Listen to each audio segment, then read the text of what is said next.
এটা আসলে সহিহ বা কোনো সাহাবীরা করছে কিনা বা নবী করছে? ধন্যবাদ।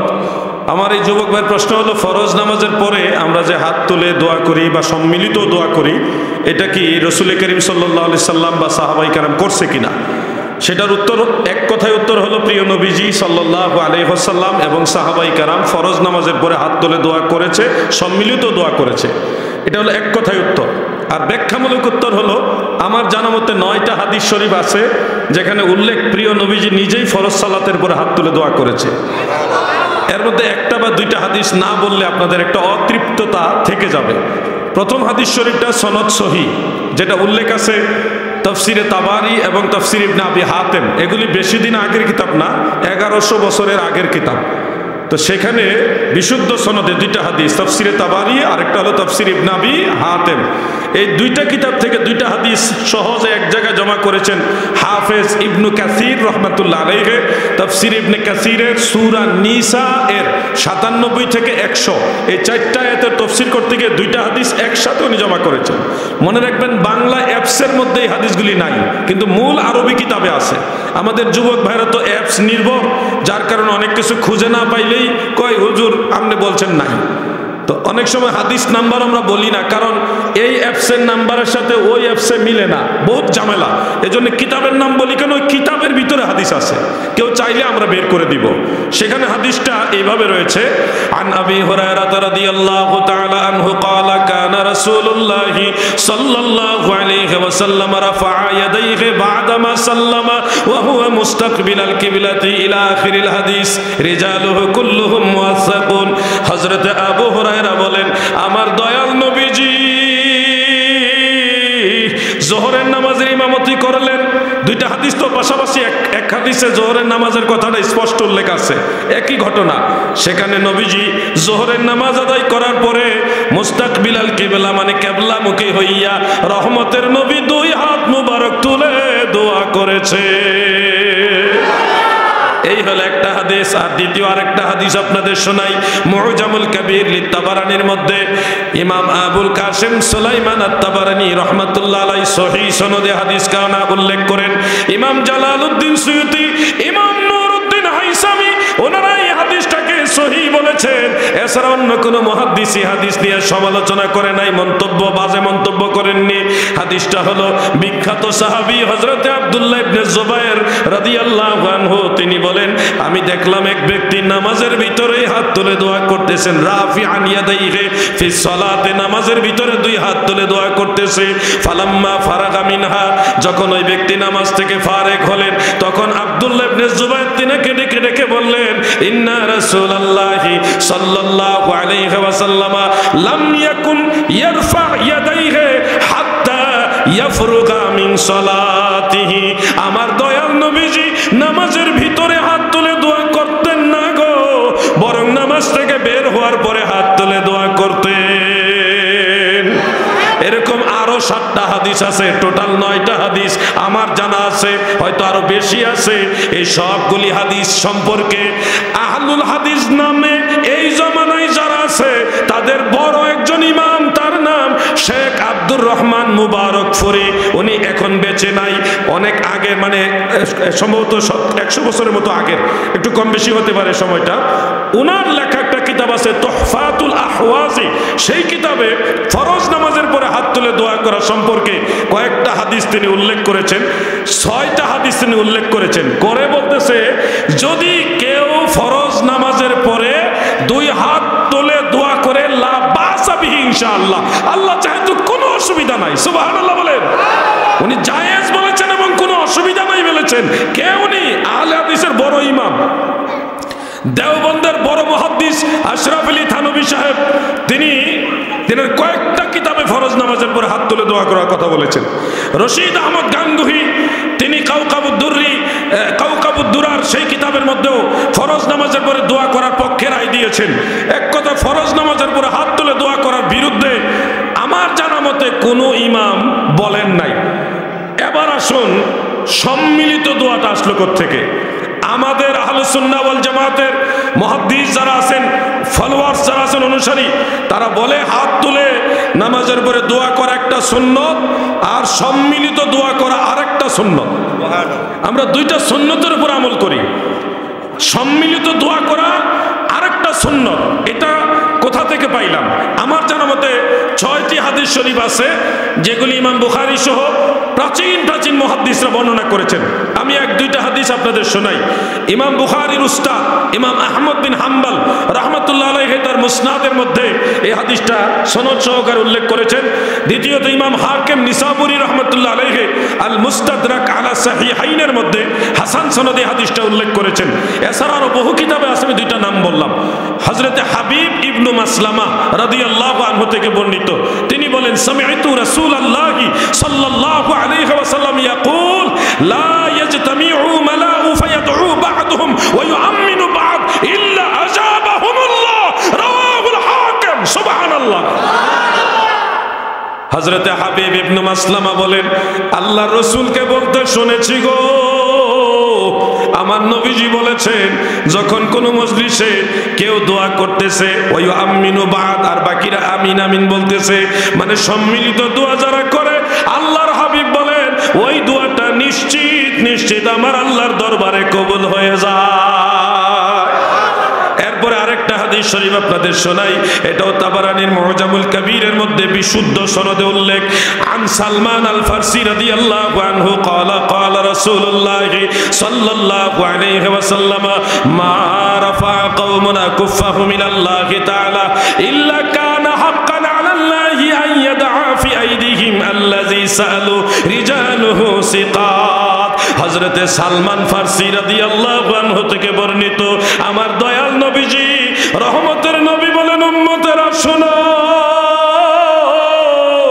মা রাফা কওমুন, যখন কোন কওম কোন সম্প্রদায় অনেকগুলো মানুষ একসাথে তাদের হাতের অগ্রভাগ আল্লাহর কাছে বাড়ায়, মানে সম্মিলিত যখন আমার উম্মতের আল্লাহর কাছে হাত বাড়ায় দেয় রে, ইল্লা কানা হাক্কান আলাল্লাহ, আল্লাহর জন্য হক হয়ে যায়, আল্লাহর জন্য একটা অধিকার হয়ে যায় বান্দার ওই দোয়াগুলি কবুল করে নেওয়া। এটাও সহিহ হাদিস।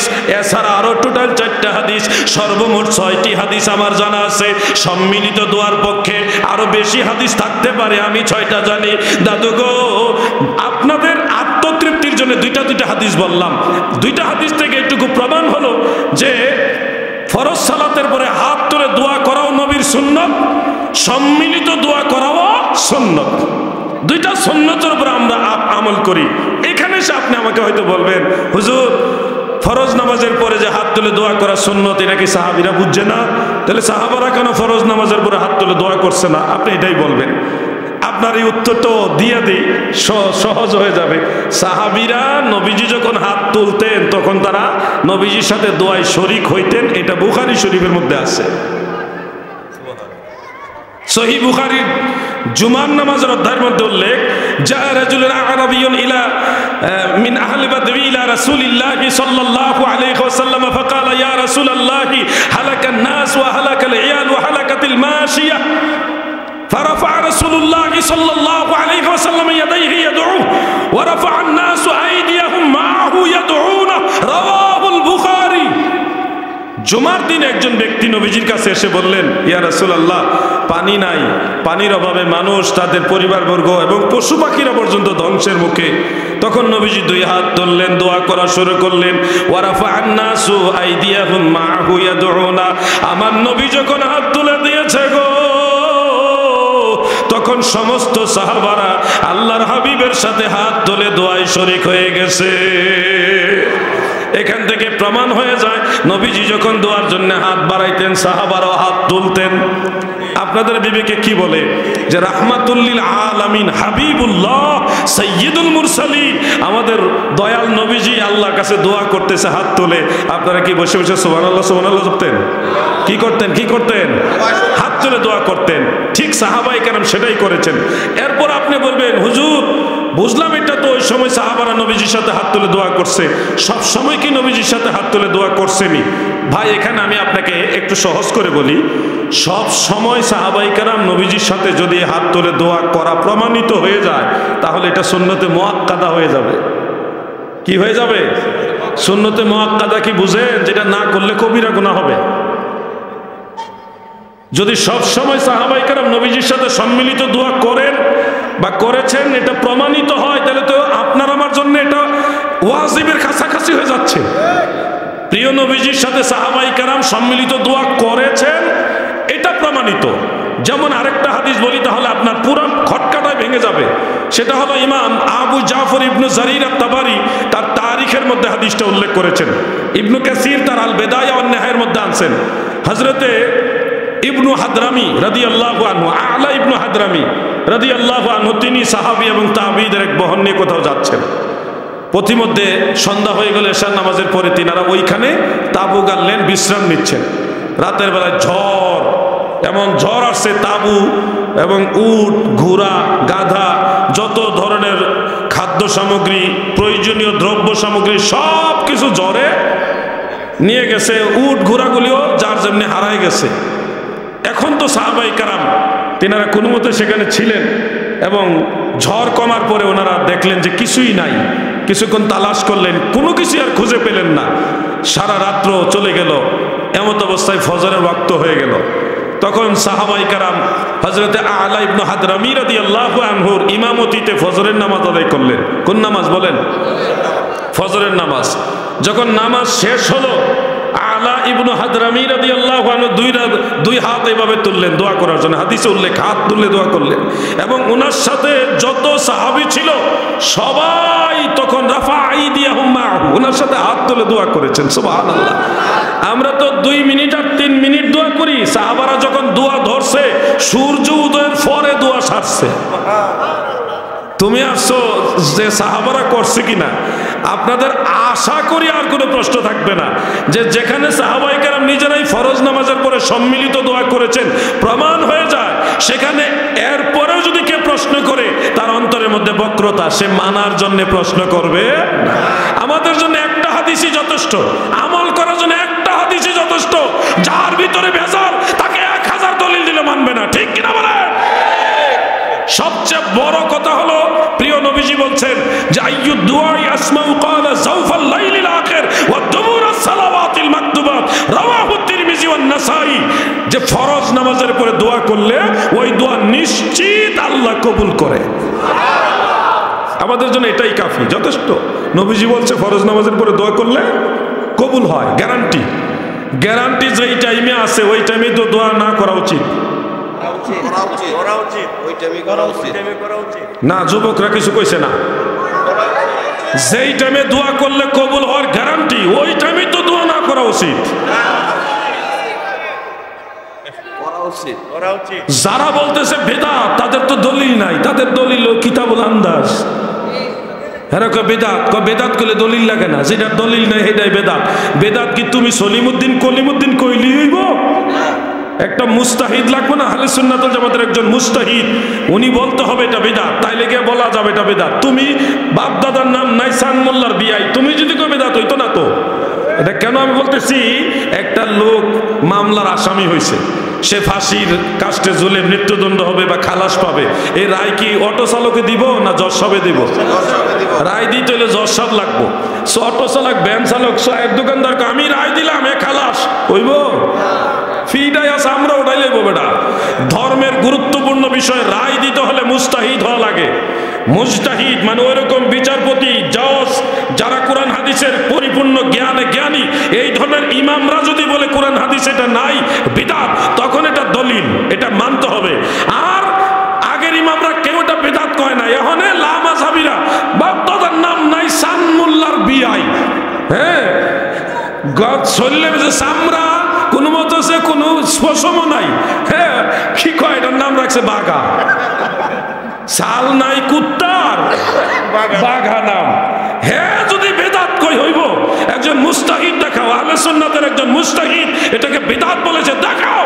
তোমরা বললে হবে না, আমরা বললে হবে না।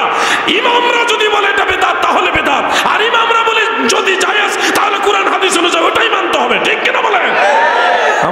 সমস্যায় পড়ছে এখানে গিয়া, যে সে ফতোয়া দিতেছে তারা যদি জিজ্ঞান কোন জায়গায় পাইছো তো এটা কয় না এটা কোরআন হাদিসে নাই। তো কোরআন হাদিসে নাই কেমনে বুঝলি? ইমাম আহমদ বিন হাম্বল 10 লাখ হাদিস মুখস্থ জানতেন। কয় লাখ? ইমাম বুখারী জানতো 6.5 লাখ, 6.5 লাখ। এরপরও তারা কোনো রায় দিতে গেলে চিন্তা করছে যেটা বেদাত যে কইয়া দেবো অন্য হাদিসে আবার আসেনি জানে, টেনশন করছে। আর হেতে মাশাআল্লাহ কি এর ইমাম বুখারী, আগের ইমাম মানলে যেত না, আমারে মানো। চিন্তা করছেন আগের ইমামরা কোরআন হাদিস বুঝতো না, হে বহুত বড় পণ্ডিত হয়েছে। তো বাপ দাদা ভুল করে গেছে। আরে বাপ দাদা ভুল করে নাই, তোরে জন্ম দিয়া ভুল করে গেছে। রাগ করেন না, কথাটা একটু শক্ত হয়ে গেছে, কিন্তু কথাটা এটাই ঠিক। আল্লাহ বোঝার তো বিজ্ঞান বলে না। আমিন। আপনার প্রশ্ন তো এটাই আসছিল মনে হয়, তোর দুইজনে এক লোকে মিলে গেল গা। হ্যাঁ, জানাজার পরে দোয়া। আচ্ছা, জানাজার পরে দোয়া আমি ওনারটা নিতে চাই, কারণ উনি সেকেন্ড আসছিলেন, ওনারটা নিব। 3 নম্বরে জানে কে আসছিল, আমরা একটা নাকচ করে ওনাকে অ্যালাউ করছিলাম। তা আপনার জন্য আপনি অপেক্ষা করেন, এই দুইজনকে উত্তর দেওয়ার পরে যদি সুযোগ হয়, আল্লাহ তৌফিক দিলে আপনারে। হ্যাঁ, আরে গাজীপুর নারায়ে তাকবীর, নারায়ে রিসালাত। আল্লামা ডক্টর আহমেদ হাসান গাজীপুরী সাহেবের আগমন, গাজীপুরের কৃতি সন্তানের আগমন। খুশি না বেজার? আমার মনটা ভরে গেছে যে ঈদে মিলাদুন নবী সাল্লাল্লাহু আলাইহি ওয়াসাল্লাম এই সাবজেক্টের উপর পিএইচডি করে, এবং পিএইচডি করছে মনের একটা গুচ্ছা নিয়া। ভেজাল পিএইচডি ওয়ালারে দেখায় দিল যে পিএইচডি কারে কয় দেখ কইরা দিলাম। বাপের বেটা হইলে এমন ওই দরকার, কথা ঠিক কিনা? জায়গার উপর আমরা চাই সবাই মিলে জিলে চলা লাগবো, সুন্নিয়তের বৃহৎ স্বার্থে সবাই আমরা একসাথে থাকা লাগবো না। এখন যাই হোক, আমি মনে হয় লম্বা উত্তর আর দেওয়া ঠিক হইতো না, জানা শর্টকাটে বলতে হবে। জানা, তুমি অপেক্ষা করো। 3 নম্বর কোনটা? না, ডাইরেক্ট নিতেছে আবার বরাবরই গীতা। জানাজার নামাজের পরে একটু অপেক্ষা করেন, সিরিয়াল মেনটেন হোক। জানাজার নামাজের পরে দোয়া করা মুস্তাহাব পর্যায়ের সুন্নাহ। কেন করি? এক কথায় উত্তর হলো আল্লাহ রসুল সাল্লাল্লাহু আলাইহি ওয়াসাল্লাম জানাজার পরে দোয়া করেছেন, এই জন্য আমরা করি। অনেক হাদিস আছে, এগুলি ওয়াজ করতে সময়ের দরকার। একটা হাদিস আমি সবসময় বলি, আজকেও বলছি, সহিহ মুসলিমের 2276 নম্বর হাদিস, 2276। এটা ইন্টারন্যাশনাল হাদিস নম্বর। অ্যাপ শরীফে মিল পাইবেন না, বা গুগল শরীফও পাইবেন না। আরবি কিতাব, মেন কিতাব লাগবো, সেখানে হাদিসটা এইভাবে আছে। আউফ ইবনে মালিক রাদিয়াল্লাহু আনহু বলেন, সাল্লা রাসূলুল্লাহি সাল্লাল্লাহু আলাইহি ওয়াসাল্লাম আলা জানাজাতিন ফাহাফিজতু মিন দুআইহি। নবীজি এক জানাজার নামাজ পড়ে দোয়া করলেন। ওই সাহাবী বলেন, আমি দোয়াটা শুনে মুখস্থ করছি। এখন দোয়াটা কি নামাজের ভিতরে না বাইরে, এই বিষয়টা ক্লিয়ার করেছেন ইমাম নববী রাহমাতুল্লাহ আলাইহি। শরহে মুসলিমের মধ্যে লিখেছেন, এই যে দোয়াটা নবীজি করেছেন, সাহাবী পিছন থেকে শুনে মুখস্থ করেছেন, এই দোয়াটা ছিল বাদা সালাত, জানাজার নামাজের পরে। অতএব প্রমাণিত হয়ে গেল সহিহ মুসলিম এবং শরহে মুসলিম থেকে, জানাজার পরে আল্লাহ রসুল নিজেই দোয়া করেছেন। নবীজি যা করেছেন তা জায়েজ না নাজায়েজ? জবান খুলে বলেন, জায়েজ না নাজায়েজ? আপনি যে বলবেন নাজায়েজ, দলিল কি? কিতাবুল আন্দাজ। হ্যাঁ, ফিকহের দৃষ্টিতে আপনি বলবেন হানাফি মাযহাবের কোন কিতাবে আছে লা ইয়াদউ বা'দা তাসলিম, জানাজার পরে দোয়া করবে না। বাইরে অর্ধেকটা পড়বেন আর অর্ধেকটা পড়বেন না, তা তো ঠিক না। ফতোয়ায়ে বাহরুর রায়কের মধ্যে দেখেন, ইমাম ইবনু নুজাইম মিসরি হানাফি রাহমাতুল্লাহ আলাইহি, যিনি আবু হানিফা সানি, তিনি 2টা মাসালা এখানে উল্লেখ করেছেন। একটা হলো ইমাম ইফতেখারউদ্দিন তাহের ইবনে আব্দুর রশিদ আল বুখারী রাহমাতুল্লাহ আলাইহি, তিনার একটা কিতাব আছে, এটার নাম খুলাসাতুল ফাতাওয়া। সেই কিতাবের রেফারেন্সে ফতোয়ায়ে বাহরুর রায়কের মধ্যে উল্লেখ আছে, লা ইয়াদউ বা'দা তাসলিম, জানাজার সালামের পরে দোয়া করবেন না। এটা হলো ইমাম ইফতেখারউদ্দিন তাহের ইবনে আব্দুর রশিদ বুখারী রাহমাতুল্লাহ আলাইহির ফতোয়া। এটা কোনো কোরআনও না, হাদিসও না, ওনার একটা রায়। এর সাথেই এই একই লাইনেই লেখা আছে, ওয়া আনিল ফাদলি লা বাসা বিহি, ফাদিলাতুশ শেখ এবং হানাফি মাযহাবের একজন মুস্তাহিদ ব্যারিস্টার ইমাম ফাদলি উনি বলতেছে জানাজার পরে দোয়া করা জায়েজ, কোনো অসুবিধা নাই। সুবহানাল্লাহ বলেন। আমাদের ওই ভাইরা দোয়া বিরোধীরা অর্ধেকটা কয় আর অর্ধেকটা কয় না। এখন দুইজনেরই ফতোয়া আমরা সম্মান করব, কিন্তু যেই ফতোয়াটা রাসূলের আমলের সাথে হুবহু মিল আমরা ওইটাই তো মানা উচিত। কথা ঠিক কিনা ভাই আমার? আপনি দোয়া করেন না, যান চলে যান, কোনো ঝগড়া করেন না। আমার সময় আছে, আমি দোয়া করব। আপনি নাজায়েজ করার অধিকার নাই। আল্লাহ যেন ভাইদের বুঝার তৌফিক দেন, বলেন আমিন। 3 নম্বরের প্রশ্ন কি জানে? ওয়ালাইকুম আসসালাম। শেরে খুদা আলী রাদিয়াল্লাহু আনহু বললে শিরক হবে কিনা? না, কেন শিরক হবে? শেরে খোদা শব্দটা তো হাদিসেই আছে, এটা আমরা বাংলাতে বলি শেরে খোদা, ফার্সি বাংলা মিলাইয়া। হ্যাঁ, শেরে খোদা এটা আসাদুল্লাহ মানে আল্লাহর সিংহ। মৌলা আলীর একটা উপাধি তো আসাদুল্লাহিল গালিব। তো এই যে আসাদুল্লাহ শব্দটার আমরা বলি শেরে খোদা। ওই যে লাউ সিনে কদু সিনে না আর কি, বিপদ। শেরে খোদা বললে এটা শিরক তো হবেই না, এটা সুন্নতে সাহাবা। অন্যান্য সাহাবার ওনাকে আসাদুল্লাহিল গালিব বলে। জুম্মার নামাজের খুতবার মধ্যে তো আছে, এটা জুম্মার নামাজের খুতবার মধ্যে আছে না, সানি খুতবার মধ্যে আছে। তো যাই হোক, শিরক হবে না। লাস্ট আপনাকে একটু অনার করলাম। ওয়ালাইকুম সালাম।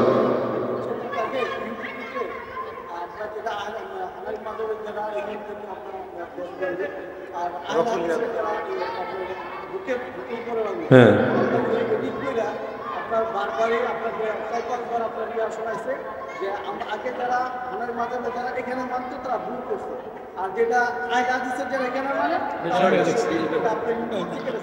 অনেক গুরুত্বপূর্ণ একটা বিষয়। একটাই মেহমান চলে আসছে, একটাই থাক। আরেকটা প্রশ্ন, আমরা আহলে সুন্নাত ওয়াল জামাতের যারা আমাদের ইমাম আকিদুর রাসূল পাক সাল্লাল্লাহু আলাইহি ওয়াসাল্লামকে পামগরতে মাথা মোবারক করতে মুমানি কিছু আহলে আমাদের সুন্নাত জামাতের ইমাম ওয়াজিনরা একটা প্রশ্ন এখানে রাখতে তারা বলে যে রাসূল পাক সাল্লাল্লাহু আলাইহি ওয়াসাল্লামের নাভি মোবারকের মধ্যে নাকি মাটি আছে। এটা একটা প্রশ্ন, এটা কি আসলে কোনটা কি? আমরা জানি পা থেকে মাথা। আচ্ছা, বুঝতে পারছি। দুইটা প্রশ্ন আমি শর্টকাটে বলে দিচ্ছি, বুঝতে পারছি আমি। প্রথম কথাটা হলো যে আহলে হাদিসের কিছু লোক আমার একটা বক্তব্যকে কাটছাট করে সুপার এডিট করে এমনভাবে সেটিং করছে কথাগুলি যে মানুষ ধরতেও পারবে না। আমি বলেছি যারা বুকের উপরে হাত বাঁধে এগুলি সবগুলি জয়ীফ। তারা এই কথাটারে কেমনে কি এডিট করছে কইরা ওইটারে বানাইছে যারা নাভির নিচে হাত বাঁধে ওইটা জয়ীফ। দেখেন এরা যে ধোঁকাবাজ, এরা যে মিথ্যাবাদী, এরা যে মিথ্যার আশ্রয় নেয়, তার একটা প্রমাণ। এরা যে মিথ্যা পথে আছে, ভুল পথে আছে, এটার প্রমাণ। এটার ফুল বক্তব্যটা আমার পেজের মধ্যে দেওয়া আছে। ওইটাতে কাট কইরা সবগুলি জয়ীফ এই শব্দটা কাট করে আলাদা করছে। বুকের উপরে হাত বাঁধা এই শব্দটা বাদ দিয়া ওই নাভির নিচে হাত বাঁধা এই শব্দটা এনে সেট করছে কইরা ওই এটি সুপার এডিট যারে বলে। আরে বাবারে বাবা, কি মারাত্মক শয়তান এগুলি। মনে রাখবেন, বুকের উপরে হাত বাঁধার কয়েকটা হাদিস আছে। কোনোটা মুনকার, কোনোটা মুরসাল, কোনোটা মুনকাতের, কোনোটা জাইফুজ জিদ্দান, সবগুলি সমালোচিত। মুনকার কোনোটা, সবগুলি সমালোচিত, দুর্বল। আর নাভির নিচে হাত বাঁধার আমার জানা মতে 10টা হাদিস আছে এখন বর্তমান গবেষণা মোতাবেক। 10টা হাদিস, এর মধ্যে 5টা হাদিস হলো হাসান সহিহ। কয়টা? 5টা হাদিস হাসান সহিহ। মারফু মুত্তাসিল একটা সহিহ সনদ আছে, যেটা মুসান্নাফ ইবনে আবি শাইবার মূল নুসখায়, সেই নুসখাটা আমার কাছে আছে। এবং আরেকটা আছে মারফু হাদিস কিন্তু হাসান। আরেকটা আছে মাওকুফ, এটা সহিহ। মাওকুফ শেরে খুদা মৌলা আলী থেকে, এটা সহিহ। এটা আছে ইবনে আব্দুল বার রহমাতুল্লাহ আলাইহির আত-তামহিদ ওই কিতাবের মধ্যে, একেবারে বিশুদ্ধ সনদে ইমাম আবু বকর ইবনে আসরাম রহমাতুল্লাহ আলাইহি এটা বর্ণনা করেছেন। আরেকটা আছে মাকতু, ওইটাও সহিহ, কেউ কেউ হাসান বলেছেন। টোটাল 5টা হাদিস আছে হাসান সহিহ নাভির নিচে হাত বাঁধার ব্যাপারে। এখন আপনারা বলেন সবগুলি জয়ীফ ভালো না যেগুলির মধ্যে সহিহ আছে ওগুলি ভালো? এই জন্য চূড়ান্ত গবেষণা আমরা কেন বুকের উপরে হাত বাঁধি না? আমরা জানছি যে এটা সবই দুর্বল, আর নাভির নিচের গুলি বেশিরভাগ শক্তিশালী, কয়েকটা দুর্বল। তো সব বেশিরভাগ যদি শক্তিশালী হয়ে যায় আর দুর্বল নিয়েও তো অটোমেটিক শক্তিশালী হয়ে যায় উসুল মোতাবেক। এই জন্য নাভির নিচে হাত বাঁধাটা হলো শক্তিশালী সনদ দ্বারা প্রমাণিত। কোন লামাযহাবী আলেম যদি আমার সাথে বিষয়টা নিয়ে ডিবেটও করতে চায়, সসম্মানে ইনভাইট রইল, অনলাইনে কিংবা অফলাইনে, সুন্দর সিস্টেমে একটা শর্ত শরাত মোতাবেক আসুন আলোচনা করি।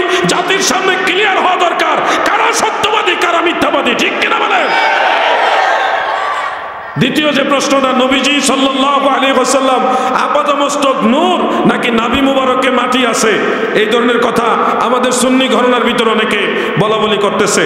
শুনেন, যেই ব্যক্তি আমার নবীজিকে আপাদমস্তক নূর বা নূরে মুহাম্মাদি থেকেই নবীজির জেসে মুবারক নূর তৈরি এটা মানে না, সে আসল সুন্নি হইতে পারবে না। একবার এক কথাই বললাম, মুজাদ্দিদ আল ফিসানি রাহমাতুল্লাহ আলাইহির বংশধর হলো আল্লামা সৈয়দ আবেদ শাহ মাদানী, আল্লামা সৈয়দ বাহাদুর শাহ মুজাদ্দিদি, ঠিক কিনা বলেন? সে মুজাদ্দিদ আল ফিসানি রাহমাতুল্লাহ আলাইহি ডাইরেক্ট মাকতুবা শরীফে লিখছে নূরে মুহাম্মাদি থেকে নবীজির যে জিসম মুবারক এটা সৃষ্টি করা হয়েছে। ইমাম মুল্লা আলী কারি রাহমাতুল্লাহ আলাইহি, ইমাম ইবনে হাজার মক্কি হাইতামি রাহমাতুল্লাহ আলাইহি, ওই দুইজন ইমাম বলেছে ইন্না আউওয়ালাহান নূর আল্লাযী খুলিকা মিনহু আলাইহিস সালাতু ওয়াস সালাম। সর্বপ্রথম আল্লাহ নূরে মুহাম্মাদি সৃষ্টি করেছেন, যেই নূর দিয়ে আল্লাহ আমাদের নবীজিকে সৃষ্টি করেছেন। অর্থাৎ নূরে মুহাম্মাদি হলো নবীজি, নবীজি ছিলেন সেই নূরে মুহাম্মাদি। এরপরে হাফেজুল হাদিস ইমাম ইউসুফ সালেহি শামি রাহমাতুল্লাহ আলাইহি সুবুলুল হুদা ওয়ার রাশাদের মধ্যে উল্লেখ করেছেন। ইমাম আব্দুর রউফ আল মানাবি, ইমাম মানাবি তার ফাইজুল কাদির এবং আত-তাইসির বিশরহে জামি' আস-সাগীর, এই কিতাবটা আমি আজকেও পড়ে আসছি কিতাবটা, সেখানেও তিনি স্পষ্ট লিখেছেন। এবং আল্লামা আব্দুল বাকি জুরকানি রাহমাতুল্লাহ আলাইহি তিনি শরহে জুরকানি আলাল মাওয়াহিব লিখেছেন। ইমাম শিহাবউদ্দিন কাস্তালানি মাওয়াহিবুল লাদুনিয়ার মধ্যে লিখেছেন। হাফিজুল হাদিস ইমাম আবুল হাসান ইবনু কাত্তান রাহমাতুল্লাহ আলাইহি তিনিও লিখেছেন কিতাবু বাসাইরিল আহকাম, ওই কিতাবটা আমার কাছে আছে, নুসখা থেকে আমি ছাপাইছি, ওইখান থেকে এখানে আছে। আরো অনেক কিতাব, আমি কয়টা বলবো, অসংখ্য কিতাব আছে, সেখানে স্পষ্ট উল্লেখ যে আল্লাহ তাআলা হযরত আদম আলাইহিস সালামকে সৃষ্টি করার 2000 বছর আগে, কয় হাজার বছর আগে, মূলত 14,000 বছর আগে তো নূরে মুহাম্মাদি সৃষ্টি করেছেন। আদম সৃষ্টি করার আগে 14,000 বছর আগে কুনতু নূরান বাইনা ইয়াদাই রাব্বি আযজা ওয়া জাল্লা ক্বাবলা আন ইয়াখলুকা, হ্যাঁ, মানে আদম নবী সৃষ্টি হওয়ার 14,000 বছর আগে আল্লাহ তাআলা নূরে মুহাম্মাদি রেখেছিলেন। ওই হাদিসের ব্যাখ্যায় এই সব ইমামরা বলেছেন জাসসামা বাদা খালকিহি বিইসনাই আশারা আলফা আমিন, হযরতে রাসূল করিম সাল্লাল্লাহু আলাইহি সাল্লামের নূর মুবারক সৃষ্টির 12,000 বছর পরে, কত হাজার, বাদা বিইসনাই আশারা আলফা আমিন, 12,000 বছর আগে পরে নবীজির জিসম মুবারককে নূরে মুহাম্মাদি দ্বারা সূরত দিয়েছেন। এবং সেখানে উল্লেখ যে ফাজাহারা জিসমান ওয়া রূহান, একবারে জিসমানি রুহানি দুই ভাবে নবীজি নূর। এখানে যদি কেউ কিলোকাল করে তাহলে এটা আসল সুন্নি থাকবেন, এটা আদা সুন্নি আদা ওয়াহাবি। মাটির ব্যবসা করার কোনো সুযোগ নাই। আমরা যারা আদম সন্তান, আমরা তো মাটির তৈরি না। সুম্মা জাআলা নাসলাহু, আল্লাহ তাআলা কোরআনের আয়াত, সুম্মা জাআলা নাসলাহু মিন সুলালাতিন মিন মাইম মাহিন, সূরা সাজদা 7 এবং 8 নম্বর আয়াত। দেখেন, বনি আদমকে আল্লাহ বানিয়েছে পানি থেকে, পানির নির্যাস, শুক্রাণু, ডিম্বাণু, নুতফা থেকে। এই যুবক ভাই একটা কথা, 1 মিনিটে ভাই, নেন না, 1 মিনিটের মধ্যে আমি মাকছর বলছে। অনেকে বলে যদিও আমরা নুতফার তৈরি কিন্তু মূলত মাটির তৈরি। কেমনে? নুতফা আসে রক্ত থেকে, রক্ত আসে খাবার থেকে, খাবার আসে ফল ফ্রুট বিভিন্ন খাদ্য থেকে, হ্যাঁ, এই ফল ফ্রুট খাদ্য এগুলি আসে গাছ থেকে, গাছ হয় মাটি থেকে। তাহলে তো নুতফার তৈরি মানেই হলো মূলত মাটির তৈরি।